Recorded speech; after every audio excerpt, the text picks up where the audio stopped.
সাধারণ কচু শাককে এত মজা করা যায় জানলে অবাক হবে। আজকের কচু শাক ঘন্ট খেলে সবাই বারবার ভাত চাইবে খেতে বসে। চলুন দেখে নেই গোপন রান্নার কৌশল। কচু শাক ভালো করে ধুয়ে আমি কড়াই দিয়ে দিয়েছি। এইবার কুচি করে রাখা পেঁয়াজগুলো আমি দিয়ে দিলাম কচু শাকের উপর। কচু শাকের ঘন্টে কোনো প্রকার এক ফোঁটা তেল থাকবে না। তেল ছাড়া কিভাবে কচু শাক ঘন্ট করা যায় সেটাই আজকে আমি রান্না করছি। কাঁচামরিচ, তারপর পেঁয়াজ কুচি দিয়েছি।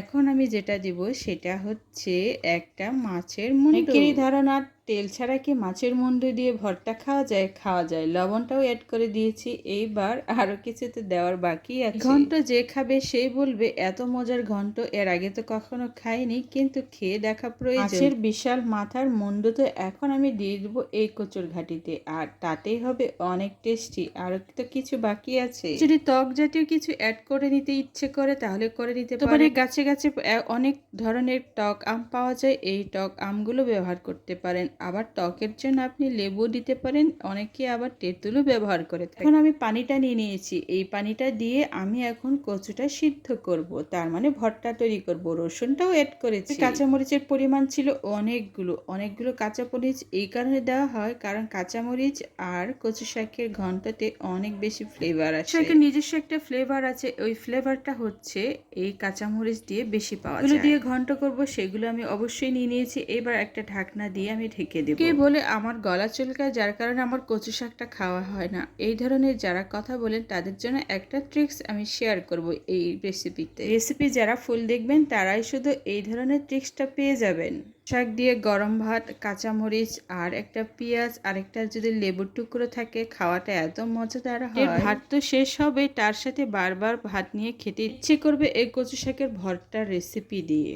শাক খেতে এতটাই টেস্টি লাগে যে কারো খেতে ইচ্ছে করে, কারণ কচু শাকের নিজস্ব একটা ফ্লেভার, নিজস্ব একটা টেস্ট অন্য শাকের তুলনায় একেবারেই আলাদা। বাঙালি তাই আমরা যে এত বেশি কচু শাক পছন্দ করি তা নয়। আমি দেখেছি ফেসবুকের অন্যান্য ভিডিওগুলোতে কিংবা ইউটিউবের ভিডিওগুলোতে অনেক বিদেশিরাও কচু খেতে পছন্দ করে। ফরেনাররাও আমাদের মতো করে এই রেসিপিটা করে, তবে তাদের হয়তো অন্যরকম টেকনিক থাকে, কিন্তু আমাদের এই ভর্তার টেকনিকটা শুধু আমরাই বেশি পছন্দ করি। আমার বাড়ির কর্তা শুধু এই কচু শাক ভর্তাই খাবে, যদি অন্যান্য রেসিপিও থাকে তারপরও এই রেসিপিটা বেশি আগ্রহ সহকারে খেয়ে থাকে। বাড়ির কর্তা কেন এত বেশি মজা করে কচু শাকের ভর্তা পছন্দ করে সেটাই আমি আজকে করছি। কি মনে করে তেল ছাড়া এই কচু শাকের ঘন্ট কি করা যায়? করা যায়, খুব মজা করে টেস্টিফুল ভাবে। কি জানেই না তেল ছাড়া কচু শাক এত মজার হয় কিভাবে, এত টেস্টিফুল হয় কচু শাকের ভর্তা। আর এই রেসিপিটা কিভাবে তৈরি করা হয় অনেকের জানার প্রশ্ন রয়েছে। একের কৌতূহল থাকায় আর বিভিন্ন ধরনের অনেকে প্রশ্ন করে, যার কারণে আমি আজকে এই ভিডিওটা তৈরি করেছি। বাটি যেটুকু পানি দিয়েছিলাম ওটা দিয়ে আমি অনেকক্ষণ সিদ্ধ করে নিয়েছি। এইবার সবকিছু নরম হয়ে গেছে, ঘাটি হয়ে গেছে। এখন আমি চামচ দিয়ে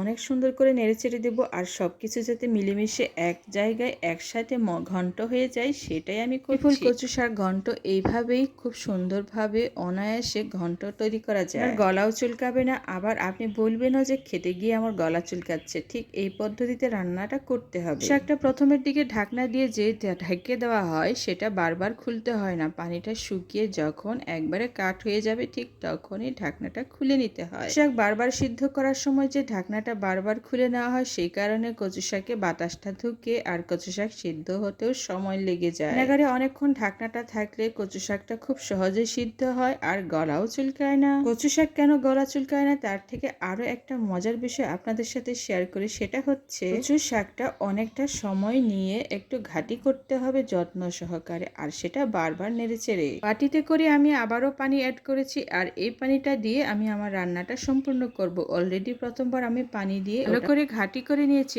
আর ভালো করে ঘাটি করলেই হচ্ছে কচু শাকের আসল ঘন্ট তৈরি হয়। এই ঘন্ট এতটাই মজাদার আর খুবই মুখরোচক হয় যে যা কারো যদি মুখে জ্বর আসে তাহলে এই কচু শাকের ঘন্ট খেলে তার মুখে রুচি চলে আসবে। এই আবার টক ফ্লেভার খেতে পছন্দ করেন তাহলে কি করবেন, আপনি এই রান্নার শেষের দিকে লেবুর রস চিপে দিতে পারেন। আরেকটা কাজ করতে পারেন, সেটা হচ্ছে আমি যেটা বলেছি তেঁতুলের রস বা টক আম, এই ধরনের টক জাতীয় জিনিস ব্যবহার করতে পারেন। টক জিনিসটা ব্যবহার করলেও আপনার গলা চুলকানি ভাবটা চলে যাবে আর কচু শাকটা খেতে অনেকটা মজাদার হবে। মশলাবিহীন তেলবিহীন এই ধরনের কচু শাকের যে কত একটা টেস্ট, সেটা যে খায় সেই ভালো বোঝে। এখানে কোনো তেলের ব্যবহার নেই, চটকদার মশলার ব্যবহার নেই, শুধু সিদ্ধ খাবার। আর তাতে একটু ঝাল আর লবণের টেস্ট, একটু কাঁচামরিচ, পেঁয়াজ, রসুনের তাপমাত্রা বেশি থাকবে। মানে কাঁচামরিচ, রসুন, পেঁয়াজ এগুলোর ব্যবহারটা সঠিক পরিমাণে দিতে হবে আর সঠিকভাবে আপনার লবণটাও ব্যবহার করতে হবে। শাক ঘন্টাতে যদি এই ধরনের ট্রিক্সগুলো আপনি ব্যবহার করবেন, দেখবেন আপনার কচু শাক এতটাই টেস্ট হবে, শুধু আপনি খেতেই থাকবেন। ধারণা শুধু গলা চুলকায় দেখে কচু শাক খায় না, তারা তো নিশ্চয়ই বুঝতে পারছেন কিভাবে রান্না করলে কচু শাক গলা চুলকায় না। শাকে প্রচুর পরিমাণে ভিটামিন রয়েছে। শাকের ভিটামিন আমাদের শরীরে অবজার্ভ করার জন্য গবেষকরা বলে জাতীয় লেবু ব্যবহার করলে তাহলে ভিটামিনটা আমাদের শরীরে অবজার্ভ হয় আর আমরা প্রচুর পরিমাণে কচু শাক থেকে আয়রন পেতে পারি। এই ভিটামিন আমাদের ঘরের আশেপাশে আনাচে কানাচে প্রচুর পরিমাণে রয়েছে, কিন্তু আমরা খেতে জানি না কিংবা অলসতার জন্য খাই না। এভাবে মুখরোচকভাবে তৈরি করলে সকল সদস্যরাই পরিবারের খাবে আর এই ভিটামিনটা আমরা আমাদের শরীরে গ্রহণ করব। আমরা এই মুখরোচক খাবারটা ঠিক এইভাবেই পেতে পারি। আর এভাবে রান্না করার জন্য আজকে এই ট্রিক্সগুলো আমি আমার প্রিয় বন্ধুদের সাথে শেয়ার করে এই ভিডিওটি যদি আপনাদের ভালো লেগে থাকে তাহলে অবশ্যই সাবস্ক্রাইব করতে ভুলবেন না। আর যদি বেশি ভালো লাগে তাহলে আপনি শেয়ার করে দিতে পারেন আপনার প্রিয় বন্ধুদের দেখার জন্য। এছাড়া চটকদার মশলা ছাড়া এই কচু শাকের ভর্তা যে কত বড় টেস্টিফুল সেটা আমি আজকে শেয়ার করেছি আমার প্রিয় বন্ধুদের কাছে। শাকের এই ঘন্ট আপনাদের কেমন লেগেছে অবশ্যই জানাবেন। খুব করে আজকে কচু শাক খেতে ইচ্ছে করছিল আর এদিকে অনেকটাই চড়া রোদ পড়েছে। এই সময় যদি গরম ভাতের সাথে কচু শাকের এমন ভর্তা থাকে, কচু শাকের এই ঘন্ট অনেক মজার আর অনেক টেস্টিফুল হয়। বলে যে আমার বাচ্চারা খেতে চায় না, আমার বাড়ির কর্তা খেতে চায় না, আমার খুবই পছন্দ।